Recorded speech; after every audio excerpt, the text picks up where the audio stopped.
I'm just living how I'm living. And I'm just living how I'm living, yeah. Welcome back. I am glad you guys are back, and today we are going to touch on another subject that is pretty emotional because it's the postpartum. I just wanted to add before I got started on the very emotional parts of postpartum, I want you to understand I do not hate being a mother. I'm just trying to put out there the things that we go through because it's not always rainbows and sunshines. You guys know about the rainbow, you guys know about the sunshine because it's all over Instagram, it's all over social media, it's all over everything that you see on the daily. So this is to address the things you don't see that are behind the scenes. This is why I really think that this is super important, because I want for women to feel like they're not alone. They're not the only ones that feel this way. And then B, I also want others to understand, respect, and kind of have a feel of what women are going through behind closed doors in these situations, so that you have a little bit more empathy when addressing your friends, family members, or anyone you know that might be in these situations.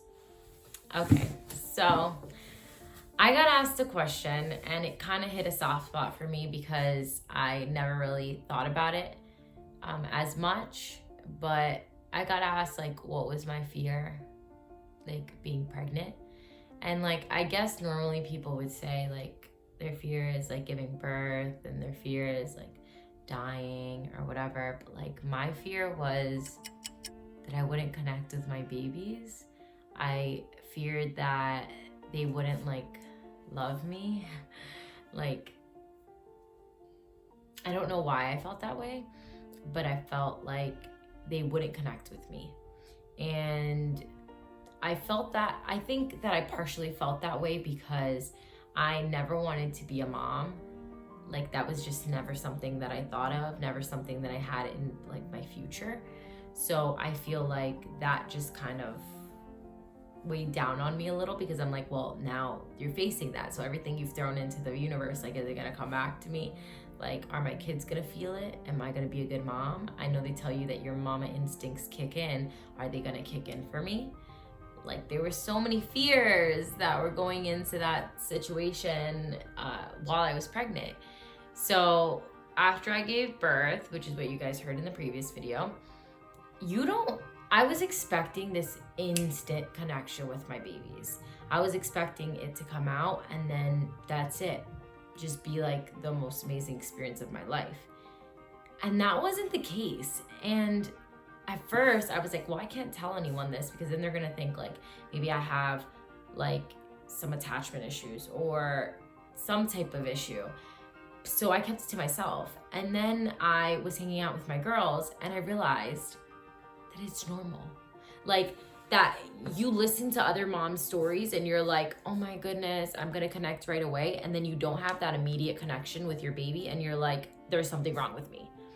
But in reality, it's totally normal. Just because they were inside of you doesn't mean that you know them. So it's like a stranger. You have to get to know your babies just like you have to get to know a stranger. So it's normal not to connect right away. I feel like it took me a couple days of seeing them and then being like, I never want to be apart from them.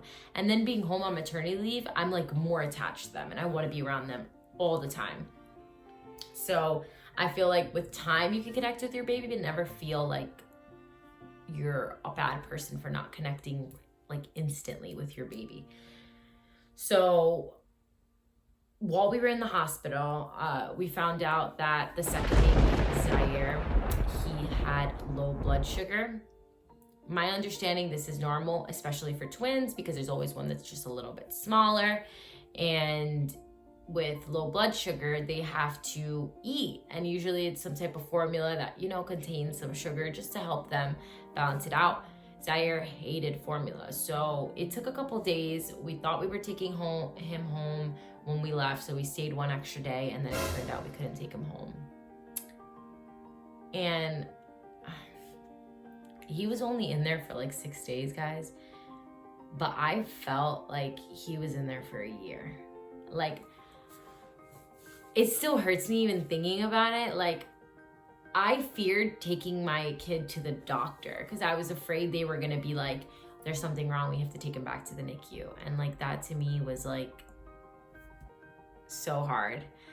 Just leaving the hospital without your baby, like if you know anybody who's going through this, like be there for them, but don't overpower it. I feel like I kept it out of social media and I kept it out of conversation because I honestly hated being asked when he was getting out of the NICU because it was bothering me and I was thinking about it constantly. And we were making drives to the NICU and it's already a pressure on the parents.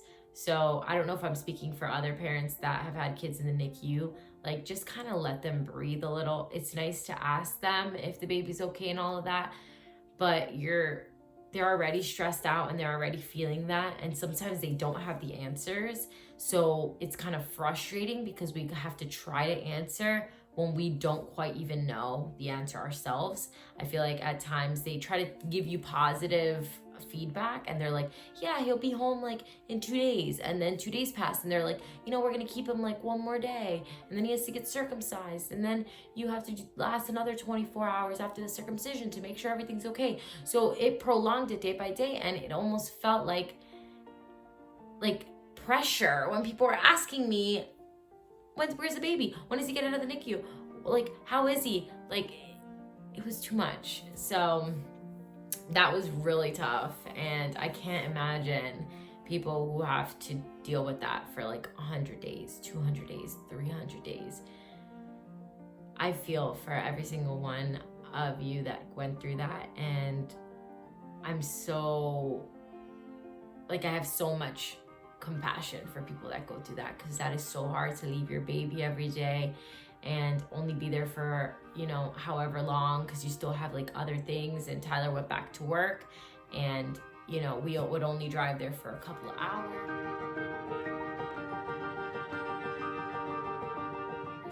And it felt like I wanted to stay there forever, but like I knew I couldn't. And it was tough. But we had amazing nurses and I really appreciate the hospital we were at because they made it worthwhile. Another thing that was really tough after you give birth is breastfeeding. Breastfeeding is not for everyone. I know some people don't breastfeed. I chose to breastfeed. I always wanted to breastfeed my kids.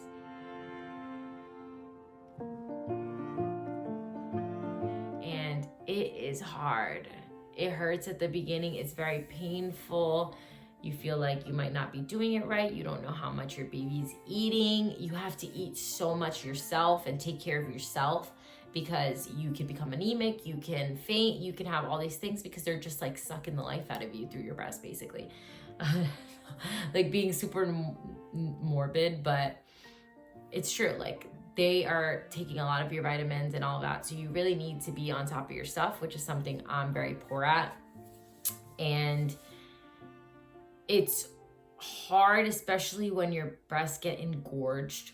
It is so painful and all you want to do is like them to release and your babies need to latch on.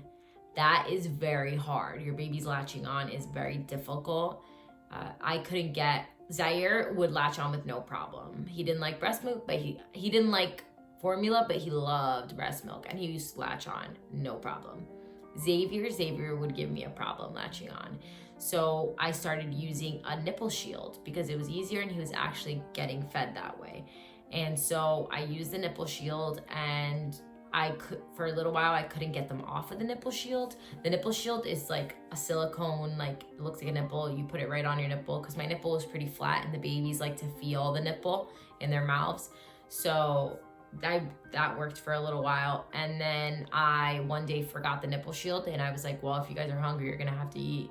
And they latched on. So I was like, yes. And I started going without the nipple shield, which was amazing. So it was an easy transition. I know some parents do not have such a like easy transition to the actual breast without the nipple shield. But the nipple shield can get really annoying because you have to wash it and you have to look for it and I would lose it and it was a mess, but all's good.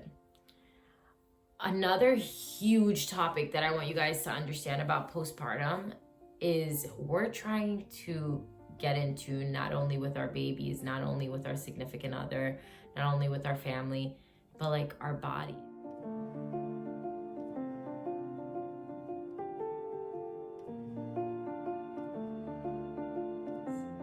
Like, our bodies are not the same.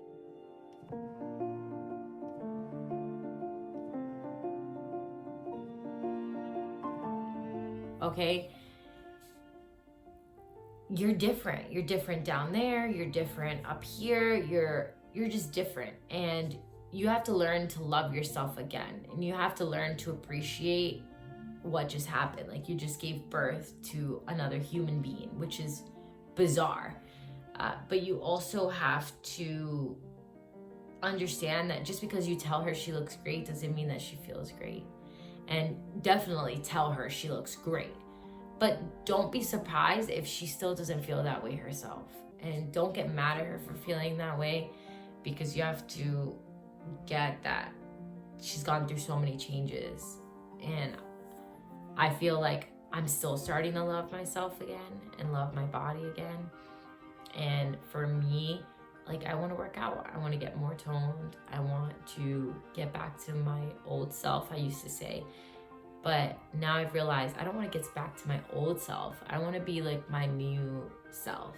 And my new self is healthier. And my new self is, you know, more gym-based rather than just, oh, my natural genes.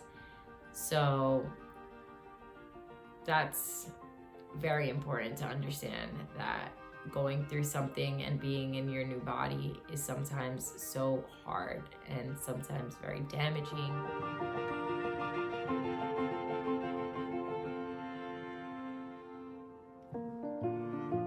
So don't forget to just be there and listen and understand, or try to understand. And that's more than what you could ever know to be a great way to help. Okay, so you're getting used to your new body, but it's kind of hard to do that when you're not getting any sleep.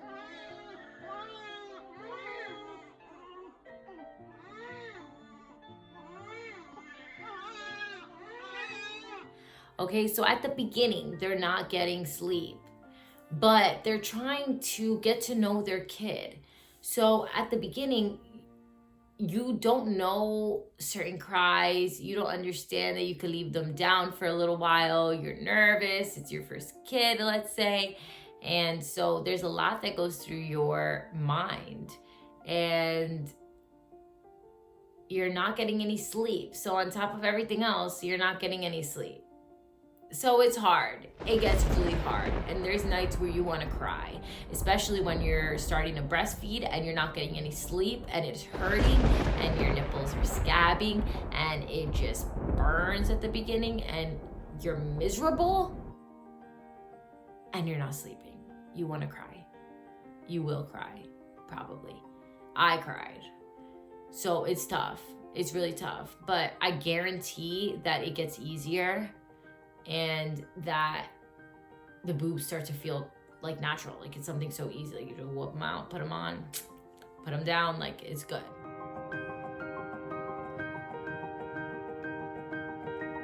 It's so easy. But at the beginning, it's really hard. And then the sleeping. You start forming a schedule with your baby. You start realizing what your baby's habits are. You start realizing when they get tired. You start realizing what works best for your kid.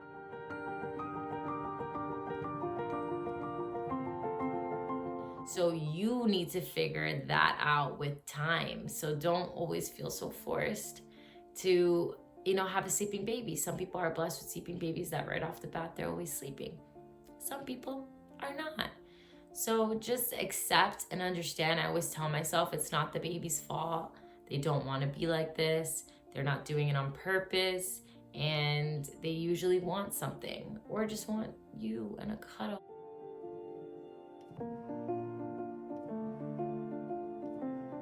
Do that. That's what helped me. So just think of that as when you know of someone who just had a baby. It's tough. It's really tough, especially with two. I'm glad that first month, as much as I love my babies that small, that first month is over because it was tough.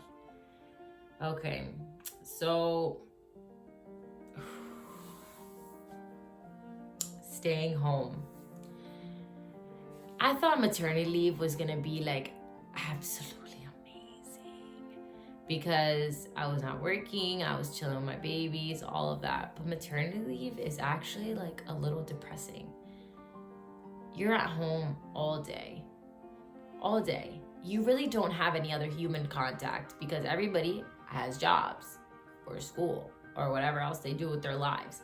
So you sit at home all day, and at the beginning, you forget to care about yourself. You're so worried and consumed by the baby. Like, I was so worried and consumed by the twins, and I feel like the twins would cry so much that I stopped caring about myself. Like, all I cared about was the twins, and the twins eating, and the twins sleeping, and the twins being happy, and the twins laying down, and the twins everything. And I stopped caring about myself. I would sit in my bed all day. I didn't know what time it was. I didn't know what temperature it was outside. Whenever somebody would come to visit, I wouldn't even open the blinds in my room. It would be dark, and I felt like I was getting depressed. Like, I was really sad. I cried a bunch, and I would cry to Ty because he was the only other human that was around, and he would come home from work, and I'd just be like, I'm like losing my mind. Like, I feel like I'm a horrible mom because I'm tired, and I'm crying, and I don't want the twins to feel like, I don't know why I thought, 1-month-olds can realize that, but your babies can see like your emotions, can feel your emotions. And I was like, I don't want them to feel like it's against them, but it's not. It's like my own personal thing. And when you're home all day and things aren't getting done around the house and dishes are piling up and you're hungry and you're not really eating well, and I feel like all that tacked on just feels so hard. Like, it feels like you have the weight of the world on your shoulders, and you want to get more done around the house and you just can't. But soon enough, like, I promise you, I guarantee you that things will get easier, because I started learning ways. Like, I would put them downstairs to sleep during the day.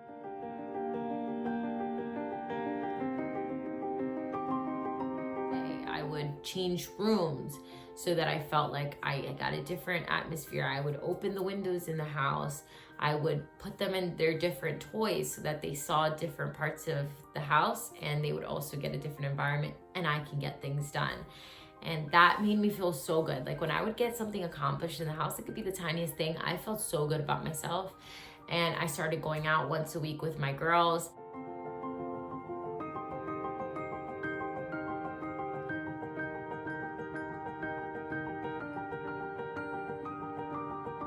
Which I thought was super amazing, because I get to like see other humans and leave the house. Leaving the house is so important, because you don't realize how much you miss the outdoors until you're home all day, every day, and have no idea of the temperature, what it looks like outside, if it's light, if it's dark, if it's morning, if it's night. You don't know what day of the week it is. You don't know. You're like out of it.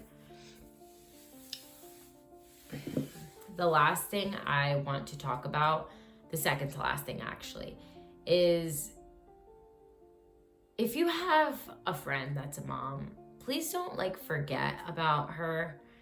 I feel like it's not that your friends don't love you. It's not that they wouldn't be there if you need them. It's just, you no longer are needed.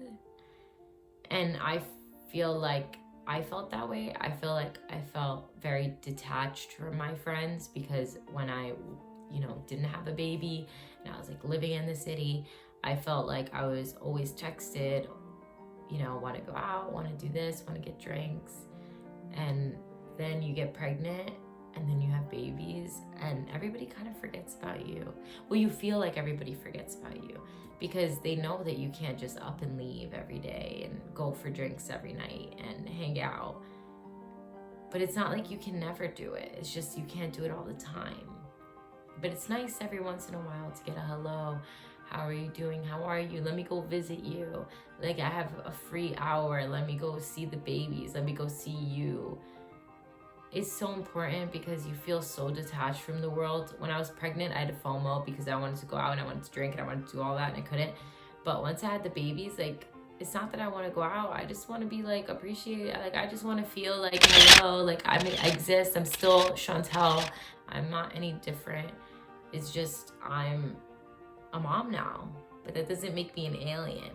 So if you do have friends that have babies, please do not like exclude them from everything. It's nice to even just invite them, even if they'll say no, or they'll try to find a way to go. You never know. But don't stop inviting them because it makes you feel really alone and it makes you kind of feel like you have no friends, even if you do. So just take that into account, okay? The very last thing is the first time away from your babies is so hard. Maybe not for everyone, but for me it was so hard because I spend, for moms that are on maternity leave or stay-at-home moms, you spend every waking moment with your babies. So when you leave them, me and Ty left them to go to homecoming. Ty missed his kids, of course, but not the way that I missed them. And he was okay, and I wasn't.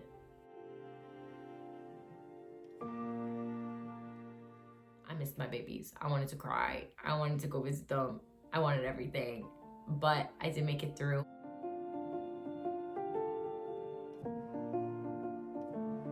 So just know it does get a little bit easier, but it's a different type of challenge for the mom to just let her baby go, especially if she spends all day with them. So yeah, that's about my entire spiel. I know this video was long, but thank you so much for sticking around and actually staying here to watch the rest of this video. I'm very, very grateful. Don't forget to like, comment, and subscribe. Add me on Instagram and stay tuned for more videos.